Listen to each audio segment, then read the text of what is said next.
My girlfriend filmed a TikTok mocking my budget board, not knowing I'd been secretly paying all her bills for almost 2 years. The betrayal hit me like ice water when I realized she'd turned my financial discipline into entertainment for strangers. What started as casual mockery became a viral sensation that completely misrepresented who I was and what our relationship really looked like behind closed doors. I'm Jordan, 29 years old, working as a software engineer in Portland, making about $78,000 annually. I've always been methodical about money, not because I'm cheap or controlling, but because I grew up watching my parents struggle with debt and learned early that financial stability requires intentional planning. My monthly budget whiteboard in the kitchen breaks down every expense category with precision that some might call excessive, but it's actually the foundation that allowed me to build real wealth while helping someone I thought I loved. The whiteboard itself is nothing fancy, just a standard 4 by 3 foot board mounted next to my refrigerator with neat columns showing income,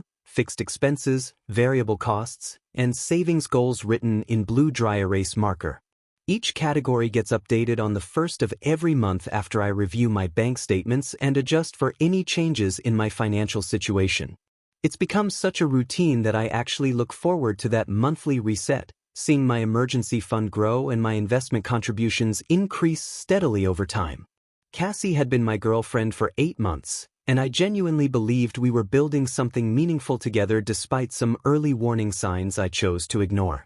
She was vibrant and social with an infectious laugh that could fill any room, always talking enthusiastically about her dreams of becoming a content creator while working part-time shifts at an upscale boutique downtown. Her energy drew me in completely, making me feel like the responsible, stable guy could actually be exciting to someone who lived life with such apparent spontaneity and joy. What I didn't anticipate was coming home last Tuesday around 6:30 after a particularly long day debugging code to find her giggling hysterically in my kitchen, phone held vertically as she recorded herself zooming in on my carefully planned monthly allocations. The sound of her laughter echoed off the walls as she practically cackled at my $65 dining out budget, $45 entertainment allowance, and $35 clothing category, her voice dripping with condescension as she added a caption that would later read, POV, your boyfriend thinks he's Dave Ramsey but makes it weird and controlling. I stood frozen in my doorway watching her performance, feeling this cold realization wash over me as she tagged the video with hashtags about cheap boyfriends, financial red flags, and toxic masculinity before hitting the post button without even acknowledging my presence. The casual cruelty of it stunned me more than the betrayal itself. The way she transformed something personal and practical into content designed to humiliate me in front of strangers who would never understand the context. The video exploded overnight in ways I never could have imagined, racking up 450,000 views within 18 hours along with 15,000 comments that made my stomach churn every time I refreshed the page. People were calling me controlling, stingy, probably financially abusive, with countless suggestions that she should dump me immediately and find someone who knows how to treat a woman properly. Strangers began analyzing my financial planning like amateur psychologists, making detailed observations about how I probably counted every penny she spent and demanded receipts for her coffee purchases.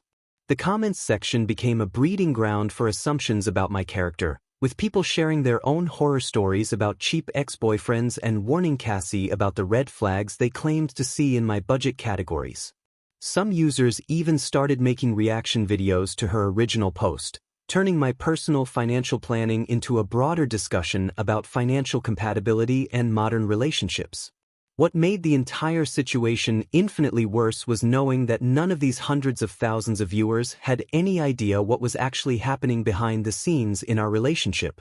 For the past 20 months, I'd been quietly and consistently covering Cassie's $22,500 student loan debt payments, her $485 monthly BMW lease payment, and her $95 Verizon phone bill without ever asking for recognition or gratitude. She'd approached me about 8 months into our relationship with genuine tears streaming down her face, explaining in detail how her family had suddenly cut her off financially and she was drowning in debt that threatened to destroy her credit score and future opportunities. I'd stepped up immediately because I genuinely cared about her well-being and believed we were true partners working together to build a stable, loving future that would benefit both of us long-term. The budget she was now mocking to hundreds of thousands of strangers was actually the careful financial framework that allowed me to maintain my $21,000 emergency fund while supporting both of our lifestyles without compromising my own financial security or going into debt. Every single month, like clockwork,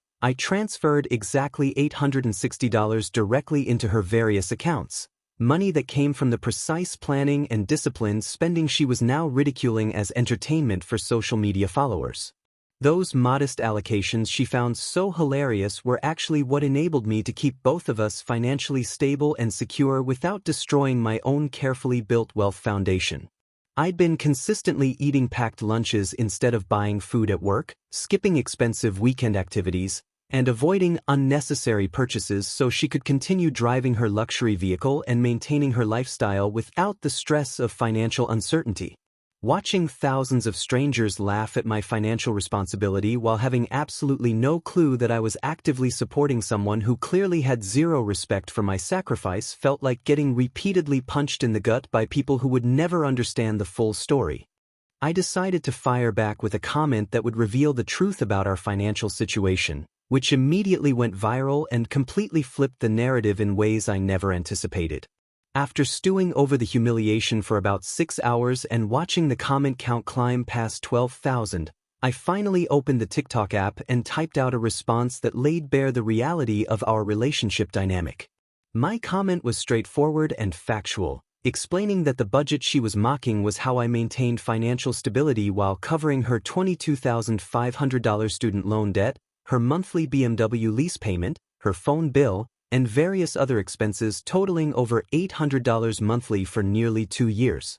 I included specific numbers and time frames to make it clear that this wasn't some bitter ex-boyfriend making wild accusations, but documented financial support that could be verified through bank records and payment histories. Within 3 hours, my comment had exploded to 95,000 likes and spawned hundreds of reply threads where people began questioning Cassie's character and calling out her hypocrisy in devastating detail. The narrative shifted completely as viewers started screenshot hunting through her social media profiles, finding evidence of expensive purchases, luxury experiences, and lifestyle choices that clearly didn't align with someone working part-time retail who supposedly couldn't afford basic bills. Users began creating compilation videos showing her designer handbags, frequent restaurant check-ins, and vacation photos that painted a picture of someone living far beyond their stated means while being subsidized by someone they were now publicly humiliating. The backlash was swift and brutal, with new comments pouring in every minute calling her ungrateful, manipulative, and a gold digger who bit the hand that fed her.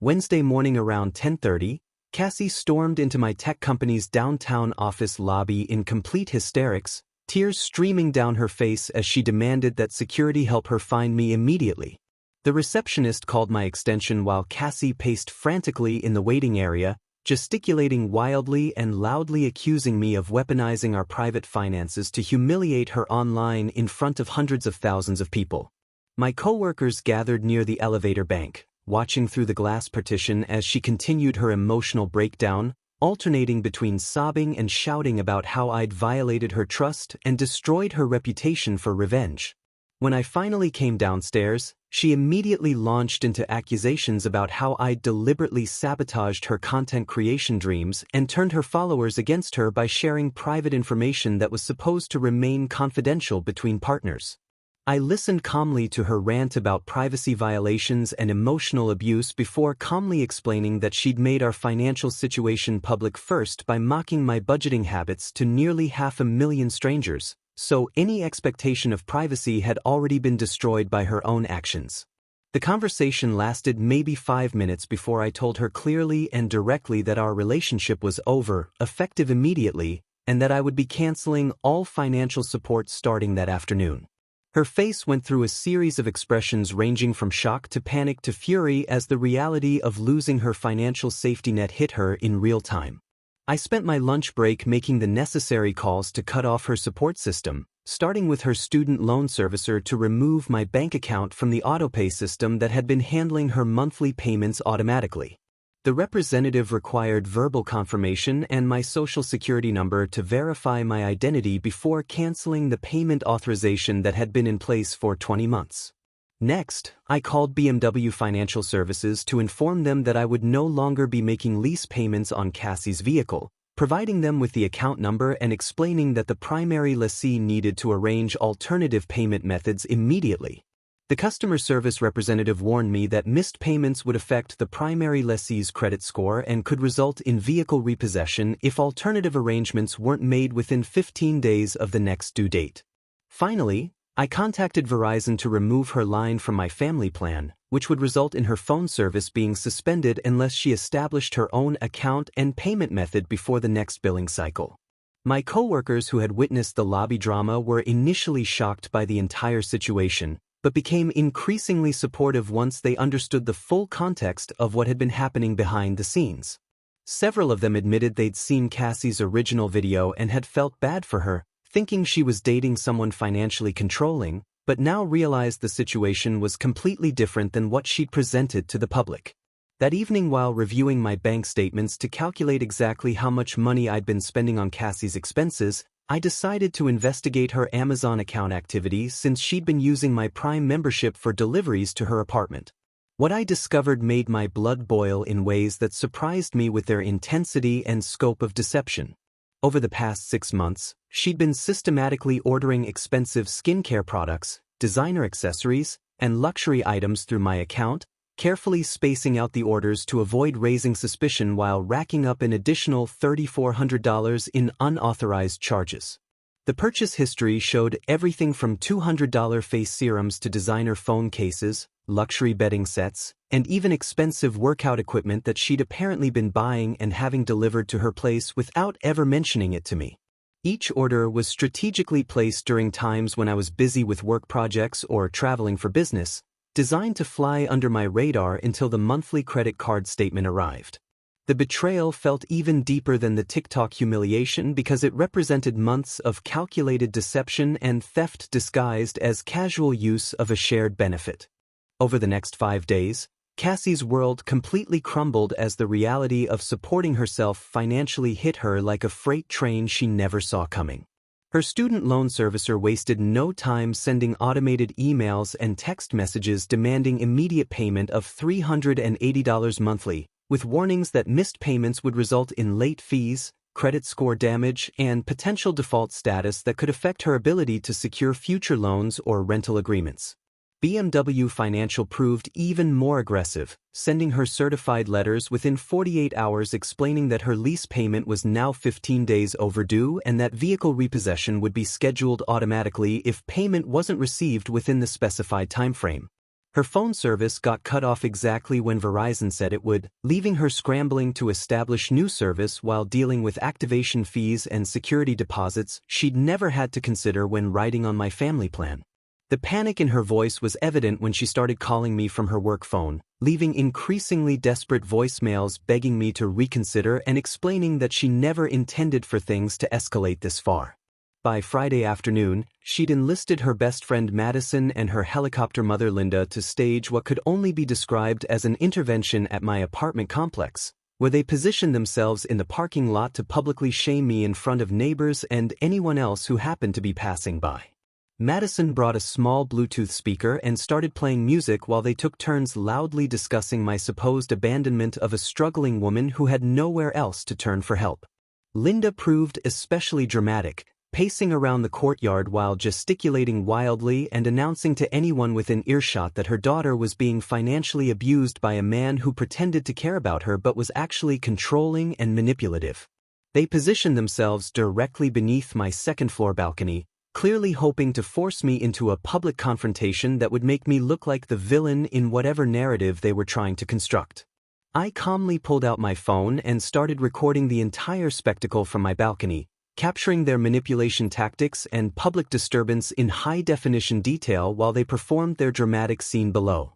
The footage showed Madison coaching Cassie on what to say while Linda provided color commentary about my character defects and financial abuse patterns, creating a perfect documentary of their coordinated attempt at emotional manipulation. Later that evening, I posted the entire 15-minute video on my own TikTok account with a simple caption explaining that this was how some people respond when their free ride ends, letting the footage speak for itself about who was actually being manipulative in this situation. The video gained traction quickly as viewers appreciated seeing the other side of the story, with many commenting on how the three women's behavior actually validated my original decision to cut off financial support. What made the situation even more surreal was discovering that Cassie had been secretly planning to propose a joint YouTube channel focused on our couple's financial journey, complete with promotional content she'd already filmed featuring my apartment, my possessions, and even my budget whiteboard without my knowledge or consent. I found drafts of video scripts on a shared Google document she'd forgotten to remove my access from, outlining episodes about budgeting as a couple, financial goal setting, and building wealth together that would have featured her as the aspirational lifestyle expert and me as the practical money manager. The irony was staggering considering she'd just publicly humiliated me for the exact same financial planning she'd been planning to monetize for content creation. Her proposed channel description talked about authentic financial transparency and helping young couples navigate money challenges together, which felt like a complete fantasy given that she'd never contributed a single dollar to our shared expenses. The promotional footage she'd secretly recorded showed her walking through my apartment, pointing out organizational systems, discussing my investment strategy, and even flipping through my financial planning books while presenting herself as an equal partner in wealth-building decisions she'd never actually participated in making. She'd apparently planned to position herself as the relatable, aspirational half of our financial team while keeping the reality of our one-sided financial arrangement completely hidden from potential viewers and sponsors. The business plan she'd outlined included projected ad revenue, affiliate marketing opportunities with financial apps and services, and even merchandise sales featuring couples' budgeting tools and planners that would have generated income based entirely on my financial expertise and planning systems. Her credit score took a devastating hit when she missed her first student loan payment, dropping from 595 to 515 within a single billing cycle, which effectively eliminated her ability to qualify for alternative financing or credit products that might have helped her manage the transition to financial independence. The credit monitoring app on her phone sent notifications about the score drop, late payment reporting, and warnings about how continued missed payments would compound the damage to her financial standing for years to come. Within 2 weeks of our breakup, she was forced to pack up her downtown apartment and move back in with her parents in suburban Sacramento, a humiliating retreat that required her to explain to her family exactly how she'd gotten into such dire financial straits. The move itself became another source of drama when she realized she couldn't afford professional movers and had to rely on family members and friends to transport her belongings, including the expensive furniture and decorative items she'd accumulated during our relationship. Her parents' house represented everything she'd been trying to escape through her content creator dreams, a modest middle-class home in a quiet neighborhood where her lifestyle aspirations would be constantly reminded of their disconnect from reality. Cassie's situation spiraled into complete legal and social warfare when BMW scheduled her vehicle for repossession after she ignored multiple payment deferment offers, apparently believing that public pressure would eventually force me to cave and resume financial support. The luxury car she'd been so proud to drive around Portland became a liability she couldn't afford, with monthly payments that exceeded her entire part-time income from the boutique where she'd been working inconsistent shifts. Her strategy seemed to involve creating enough drama and public sympathy that I would eventually capitulate to avoid further embarrassment, but she fundamentally misunderstood my personality and resolve when it came to financial boundaries I'd already decided to enforce. BMW's repossession department proved remarkably efficient, sending her detailed timelines and legal notifications while she continued posting on social media about being victimized by financial abuse instead of addressing the practical reality of her situation. Her best friend Madison decided to escalate the conflict by creating an entire TikTok series called Jordan Exposed that was designed to paint me as a financially abusive manipulator who had deliberately trapped Cassie in a dependent relationship before cruelly abandoning her. Each video in Madison's series attempted to frame my financial support as a calculated control mechanism rather than genuine generosity, suggesting that I had deliberately created Cassie's dependency to maintain power over her decisions and lifestyle choices. Madison interviewed other women about their experiences with financially controlling partners, drawing parallels between their situations and what she claimed had happened between Cassie and me, despite having no actual knowledge of our relationship dynamics or financial arrangements.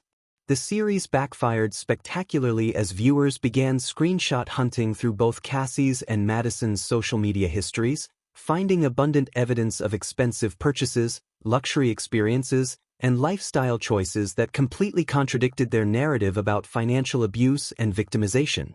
Users created detailed timeline compilations showing Cassie's designer handbag collection, frequent high-end restaurant visits, vacation photos from expensive destinations, and shopping sprees that painted a clear picture of someone living far beyond their stated means while being subsidized by someone they were now publicly attacking. The comment sections on Madison's videos became battlegrounds where viewers shared their own experiences with genuinely financially abusive relationships, pointing out how Cassie's situation was actually the opposite of typical abuse patterns since I had been providing financial support without demanding control over her spending or lifestyle choices. Many users noted that real financial abuse involves restricting access to money and controlling spending decisions, while I had actually been enabling Cassie's expensive lifestyle without requiring any accountability or contribution from her. The most dramatic twist occurred when Cassie made the catastrophic decision to hire her uncle's small-town law firm to pursue a lawsuit claiming promissory estoppel, arguing that I had made verbal promises of permanent financial support that created a legally binding obligation regardless of our relationship status. Her legal strategy centered around the claim that I had verbally committed to supporting her indefinitely and that she had relied on these promises to make major life decisions, including maintaining her expensive lifestyle and avoiding alternative employment opportunities that might have provided better financial stability. The lawsuit alleged that my sudden withdrawal of support constituted a breach of implied contract and sought damages for the financial hardship she was experiencing as a result of losing what she characterized as promised ongoing assistance. Her uncle's law firm filed preliminary paperwork demanding documentation of my income, assets, and financial capacity to continue providing the support level she had become accustomed to receiving throughout our relationship. My lawyer's initial investigation into the case revealed something absolutely devastating to Cassie's legal position that she apparently had no idea we would discover through the normal process of legal discovery and evidence gathering. It turned out that Cassie had been secretly recording our conversations for months using voice memo apps on her phone, initially planning to create content about our relationship dynamics and financial discussions for her proposed YouTube channel about couples and money management. The recordings she had made to support her content creation dreams actually provided ironclad evidence that completely destroyed her legal case and revealed the true manipulative nature of our relationship dynamic. Her own recordings captured her explicitly acknowledging that my financial support was voluntary and temporary, thanking me for helping her through a difficult period, and even discussing strategies for eventually becoming financially independent once her content creation career gained traction. Most damaging of all, the recordings included conversations where she specifically discussed how to maintain my financial support while secretly building her social media following and brand partnerships that would eventually allow her to leave me once she achieved financial success through her own efforts. Her mother Linda decided to take what she apparently considered the nuclear option by calling my employer and several of my professional clients, attempting to damage my career reputation through claims about my character and treatment of women in personal relationships. Linda's campaign included detailed emails to my company's human resources department alleging that I was emotionally abusive and financially manipulative, suggesting that these character flaws might affect my professional performance and reliability as an employee. She also contacted 2 of my freelance clients with similar claims, apparently hoping to damage my professional relationships and income potential as revenge for my refusal to continue supporting her daughter financially. This strategy backfired more spectacularly than anything else in the entire saga when my company's legal department became involved and issued a formal cease and desist order demanding that Linda stop contacting my workplace with unsubstantiated personal allegations. The HR department conducted a brief investigation that included reviewing my professional performance records and speaking with colleagues who had witnessed Cassie's lobby breakdown, ultimately concluding that Linda's allegations were harassment rather than legitimate concerns about workplace conduct or professional competence. My freelance clients actually increased their trust in my professional judgment after I explained the situation transparently, with both of them expressing appreciation for my honesty and commenting that my handling of a difficult personal situation demonstrated exactly the kind of practical thinking and boundary setting they valued in professional relationships. The legal case collapsed completely when Cassie's own secret recordings provided irrefutable evidence that she had manipulated me into financial support by lying about temporary hardship while actually planning to use my assistance as a stepping stone to content creation success that would allow her to eventually abandon our relationship once she achieved financial independence through her own efforts. The BMW repossession became a masterclass in public humiliation when it happened to occur during one of Cassie's live streams about surviving financial abuse, creating viral content for all the wrong reasons as thousands of viewers watched the tow truck arrive in real time. She had been broadcasting from her parents' driveway, tearfully explaining to her audience how she was rebuilding her life after escaping a financially controlling relationship, when the distinctive sound of a diesel engine and hydraulic equipment interrupted her performance. The chat exploded with comments as viewers realized what was happening, with many asking if that was a repo truck while others started screen recording the moment for their own social media posts. Cassie tried to continue her emotional monologue about healing and independence while the BMW she could no longer afford was being loaded onto the flatbed truck behind her, creating an almost surreal contrast between her words about moving forward and the visual reality of her situation collapsing in real time. The tow truck operator required her signature on paperwork acknowledging the repossession, forcing her to end the live stream abruptly while hundreds of viewers were still watching and commenting on the developing situation. Within hours, clips of the repossession livestream were circulating across multiple social media platforms, with users creating reaction videos and commentary about the cosmic justice of someone losing their luxury car while simultaneously claiming to be a victim of financial abuse. The incident became a cautionary tale about living beyond your means and burning bridges with people who had genuinely tried to help, with many viewers noting the irony of her losing the very symbol of the lifestyle I had been funding while she painted me as the villain in her story. My investigation into Cassie's spending patterns revealed an even more shocking layer of deception when I discovered she had been running a sophisticated side business reselling gifts I had given her on platforms like Poshmark and Mercury, generating thousands of dollars in profit while simultaneously claiming poverty and financial desperation. The evidence was overwhelming once I started looking for it, with detailed sales histories showing jewelry, electronics, clothing, and accessories I had purchased for her being listed and sold within weeks or sometimes days of receiving them. She had developed an entire system for photographing items professionally, writing compelling descriptions, and pricing them competitively to maximize profits from what she was essentially treating as free inventory provided by my generosity. The sales records showed she had made over $4,700 over 8 months by flipping my gifts, money she had never mentioned or disclosed while asking for additional financial support for her supposed emergencies and basic living expenses. Some of the items I had specifically chosen for sentimental reasons, including a vintage watch I had found for her birthday and a piece of artwork from a gallery we had visited together, had been sold within days for nearly full retail value while she continued asking me for money to cover essential expenses. The betrayal felt even deeper than the TikTok humiliation because it represented a systematic monetization of my affection and thoughtfulness, transforming every gift into a transaction rather than a gesture of love or appreciation. Her Poshmark profile featured professional quality photos and detailed descriptions that clearly showed she had put significant time and effort into this resale operation, treating it like a legitimate business while hiding it completely from our relationship discussions about money and financial challenges. She was forced to take a retail position at Target while living with her parents, a dramatic fall from the lifestyle she had maintained through my financial support and her secret resale business activities. The Target job paid $12 per hour for part-time shifts that rarely exceeded 25 hours weekly, providing her with barely enough income to cover basic personal expenses, let alone the student loan payments and other obligations she had accumulated during our relationship. Her new reality included wearing a red polo shirt and name tag while helping customers find household items and groceries,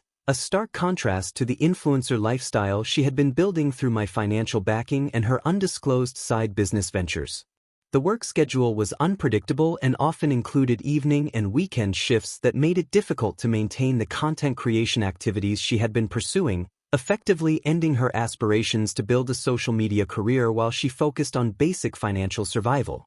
Her TikTok account hemorrhaged followers as more evidence of her deceptive behavior surfaced through the ongoing legal discovery process and social media investigations by users who had become invested in the story. The follower count that had peaked at over 60,000 during the height of her original video's virality dropped to less than 15,000 as people lost interest in someone whose credibility had been completely destroyed by documented evidence of manipulation and fraud. Many of her remaining followers were people who stayed specifically to watch her downfall continue, leaving comments that ranged from schadenfreude to genuine disappointment in someone they had initially supported during what they thought was an unfair situation. Meanwhile, my life improved dramatically with the extra $1,560 monthly that was no longer being diverted to support someone who clearly had no appreciation for my sacrifice or generosity. I immediately used the additional cash flow to pay off my car loan 18 months early, eliminating a monthly payment and saving thousands in future interest charges while improving my debt-to-income ratio for future financial planning. The psychological relief of not having to budget around someone else's unlimited expectations was almost as valuable as the actual money, allowing me to make financial decisions based solely on my own goals and priorities for the first time in nearly 2 years. I booked a solo trip to Japan that had been on my wishlist for years but had seemed financially irresponsible while I was supporting Cassie's lifestyle and dealing with her constant requests for additional money. The 3-week itinerary included cities I had researched extensively, cultural experiences I was genuinely excited about, and the kind of meaningful travel that becomes possible when you're not constantly worried about someone else's financial emergencies draining your savings account. I also increased my investment contributions by 40%, directing the money that had been going to Cassie's expenses into index funds and retirement accounts that would actually benefit my long-term financial security rather than enabling someone else's unsustainable lifestyle choices. The shocking revelation that emerged during the final stages of the legal proceedings was that Cassie had been planning to break up with me immediately after securing a significant brand partnership deal, using our relationship drama as content for a revenge glow-up series she had already pitched to potential sponsors and collaborators. Her private communications with brands and talent management companies, discovered through social media account access during the legal investigation, revealed detailed plans for monetizing our breakup through a multi-part content series about leaving a financially controlling relationship and rebuilding her life as an independent woman. The proposed series included everything from apartment hunting vlogs to financial independence tutorials, all designed to generate sympathy engagement and brand partnership opportunities while painting me as the obstacle she had heroically overcome to achieve success and happiness. She had already received preliminary interest from several companies that specialized in women's empowerment and financial independence products, with potential sponsorship deals worth thousands of dollars that would have been funded by the very narrative of financial abuse she was fabricating about our relationship.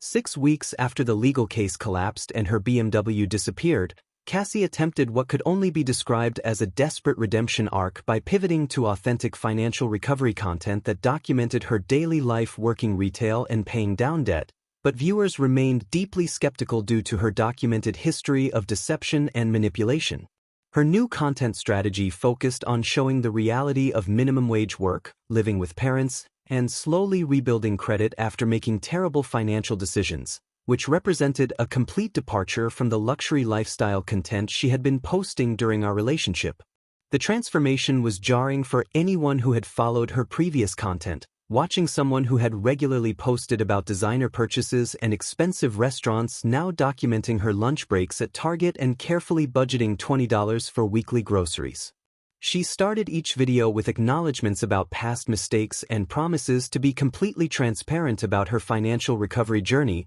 but the comment sections remained filled with viewers who remembered her original hypocrisy and questioned whether this new authenticity was just another performance designed to rehabilitate her image. Many users pointed out that her financial struggles were entirely self-inflicted and resulted from biting the hand that had fed her for nearly 2 years, making it difficult to generate genuine sympathy for someone who had systematically abused someone else's generosity before publicly humiliating them. Her daily routine now included driving a 2011 Nissan Sentra she had purchased from a Facebook marketplace seller for $3,200, a vehicle that required constant maintenance and represented a dramatic downgrade from the luxury BMW she had lost to repossession. The car buying process itself became content as she documented searching for affordable transportation, negotiating with private sellers, and dealing with the reality of buying used vehicles without the financial safety net she had grown accustomed to during our relationship. Her videos about car shopping included honest discussions about limited budgets, mechanical inspections, and the anxiety of making major purchases when every dollar matters, which actually resonated with viewers who appreciated seeing someone deal with real financial constraints. The Sentra frequently appeared in her content as a symbol of her changed circumstances, with videos about oil changes, repair costs, and the practical challenges of maintaining an older vehicle on a limited income. She documented paying $295 monthly toward her student loans for what would now be the next 8 years, a stark reality that served as a constant reminder of the financial support she had destroyed through her own actions and poor judgment. The loan servicer had been unforgiving about her missed payments, adding late fees and penalties that increased her total balance while she was scrambling to establish new payment arrangements from her target income. Her monthly budget videos showed the brutal mathematics of trying to cover essential expenses on part-time retail wages, with student loan payments consuming nearly half of her monthly take-home pay before accounting for basic living costs. The contrast with her previous lifestyle was striking for anyone who remembered her casual spending on designer items and expensive experiences, now replaced by careful calculations about whether she could afford both lunch at work and gas for her car in the same week.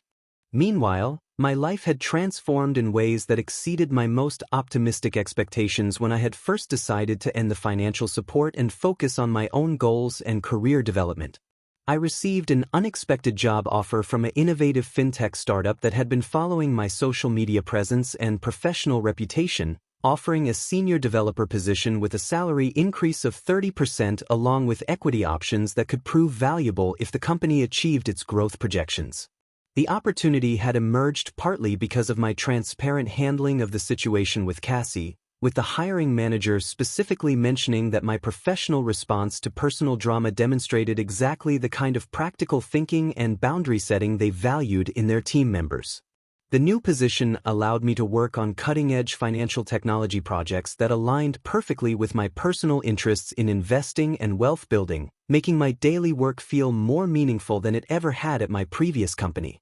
I also received an invitation to speak at my alma mater's business school about financial literacy for young professionals, an opportunity that emerged from a professor who had seen the social media coverage and thought my story would resonate with students facing similar decisions about money and relationships. My emergency fund had grown to $28,500 within 6 weeks of ending the financial drain that Cassie had represented, allowing me to feel genuinely secure about my financial foundation for the first time in years. The psychological impact of watching my savings grow without constant requests for emergency assistance was almost as valuable as the actual money, providing peace of mind that had been completely absent during the relationship.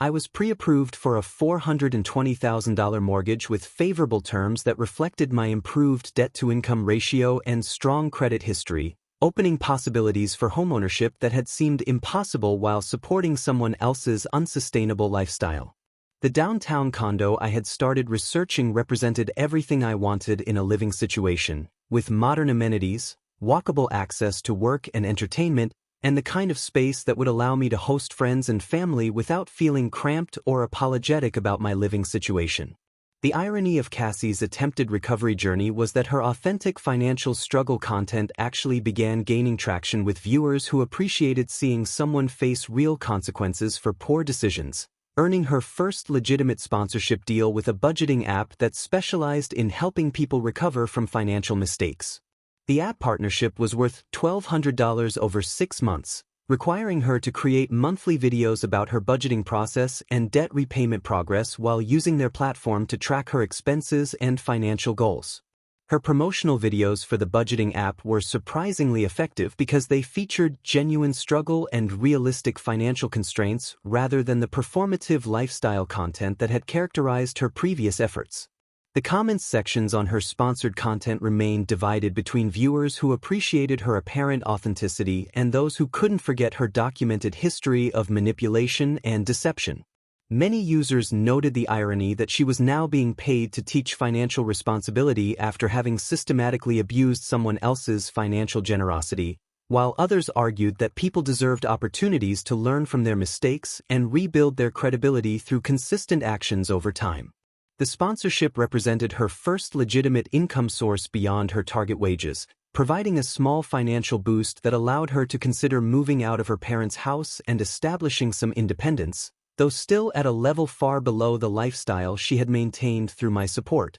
I'm concluding this story 3 months after everything began from my new downtown condo, reflecting on the profound lessons I learned about financial boundaries, self-respect, and recognizing manipulation tactics in relationships that I never want to repeat or ignore again. The view from my 15th floor living room overlooks the Portland skyline and represents everything I was able to achieve once I stopped subsidizing someone else's fantasy lifestyle and focused entirely on building my own financial future. The condo itself is a 1-bedroom unit with modern finishes, in-unit laundry, and a balcony that faces west toward the mountains, purchased with a down payment that would have been impossible if I had continued supporting Cassie's unlimited spending expectations and financial irresponsibility. Moving in required only 2 trips with my existing furniture and possessions, since I had never accumulated the kind of expensive lifestyle accessories that Cassie had considered essential, preferring to invest money rather than spend it on items that depreciate immediately after purchase.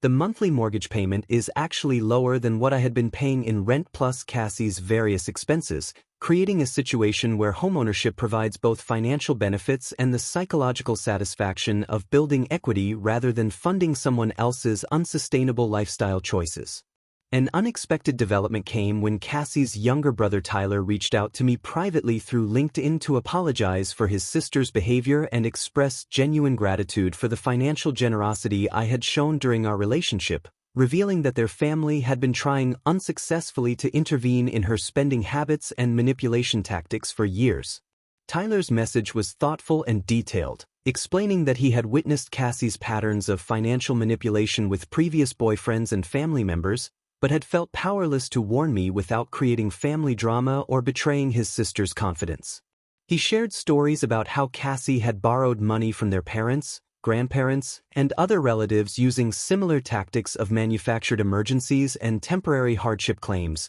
always promising repayment that never materialized and often disappearing from family events when people started asking questions about the money. Tyler expressed particular regret about not warning me sooner, explaining that he had genuinely liked me during family gatherings and had hoped that maybe I would be different enough to inspire Cassie to change her manipulative behavior patterns. His message included appreciation for how I had handled the public situation with dignity and transparency, noting that many of Cassie's previous targets had simply disappeared quietly rather than exposing her tactics, which had allowed her to continue the same patterns with new victims. Tyler also revealed that the family had staged multiple interventions over the years trying to address Cassie's sense of entitlement and manipulative behavior, but that she had always managed to deflect responsibility and find new sources of financial support before facing real consequences for her actions. Looking back at my decision to respond publicly to Cassie's TikTok humiliation, I have absolutely no regrets about choosing transparency over private suffering, especially since her actions had already made our financial arrangement a public spectacle designed purely for her entertainment and social media engagement. The principle that guided my response was simple but important. If someone makes your private life public for their benefit, you have every right to provide the complete context that they deliberately omitted from their narrative. My public response wasn't about revenge or humiliation, but about ensuring that people who were judging my character based on incomplete information had access to the facts necessary to understand the real dynamics of our relationship. The experience taught me that some people will always try to control narratives by sharing only the parts of stories that benefit them, and that remaining silent in such situations often enables continued manipulation and deception rather than protecting anyone's dignity or privacy. I learned that financial generosity without clear boundaries and mutual respect becomes enabling rather than helping, and that people who truly appreciate support will never mock the source of that support for public entertainment or social media content. My budget whiteboard now hangs prominently in my new home office as a symbol of the financial discipline and planning that gave me the freedom to walk away from a toxic situation without financial hardship or long-term consequences. The whiteboard serves as a daily reminder that financial independence is the foundation of personal autonomy, and that sharing that independence with someone should enhance both people's lives rather than creating a one-sided dependency relationship that breeds resentment and entitlement.